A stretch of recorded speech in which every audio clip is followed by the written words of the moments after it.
Bonjour Clotilde. Bonjour. Dans une première vidéo, vous avez évoqué avec nous le concept de charge mentale. Aujourd'hui, vous revenez sur le sujet en nous disant comment la progression du numérique au travail impacte la charge mentale. Bien, en effet, le numérique a un impact direct sur la charge mentale puisque avec le digital, il y a une accélération des temps de travail avec l'impression que tout est à rendre en temps réel. On a également une fausse injonction d'être tout le temps disponible, tout le temps joignable. On peut faire face aussi à des flux incessants de demandes, d'informations. Il y a des personnes, par exemple, qui ont jusqu'à 300 mails à traiter par jour. Donc ça joue beaucoup sur la charge mentale. Et puis, même les temps morts, les temps de repos sont en fait utilisés pour se connecter. Donc le cerveau, lui, il n'a pas de temps de repos. Et le dernier point, c'est qu'avec tous ces moyens de communication, finalement, il y a moins de communication en face à face qui peut créer de l'isolement. D'accord. J'ai vu par ailleurs que vous parliez de charge mentale psychique et de charge mentale cognitive. Vous pouvez nous en dire un petit peu plus ? Oui, alors quand on parle de charge mentale cognitive, en fait, il s'agit plutôt de tout ce qui est effort de concentration et de traitement de l'information.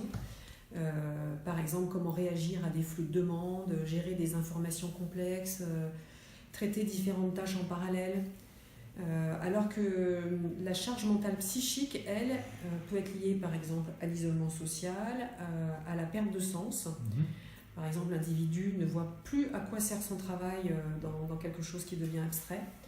Le fait de ne pas pouvoir se déconnecter ou de ne pas avoir de temps de récupération. Alors que faire pour réduire cette fameuse charge mentale si elle devient trop lourde ou que faire de façon préventive même ? En fait, c'est vraiment une question d'hygiène personnelle. Il est important, par exemple, de faire très régulièrement des pauses. C'est conseillé toutes les 25 à 30 minutes pour se reposer, bien sûr, mais aussi donner au cerveau l'occasion de réorganiser les priorités. C'est important aussi d'avoir des plages où on ne fait qu'une seule chose à la fois et où on peut se concentrer. Et pour cela, par exemple, de s'isoler ou d'accepter de ne pas être dérangé, de le faire comprendre. Il est important aussi, pour ne pas être dérangé, justement, d'enlever les notifications, de se désinscrire de ces newsletters si on ne les lit pas régulièrement. Tout à fait.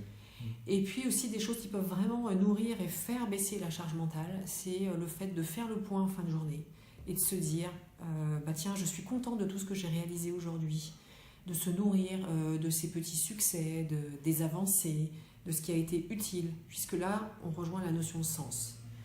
Et donc, dans la même veine aussi, ce qu'il y a d'important, c'est de pouvoir développer le collectif, la solidarité, le soutien entre collègues, parce que là, ça a une incidence directe sur la baisse de la charge mentale.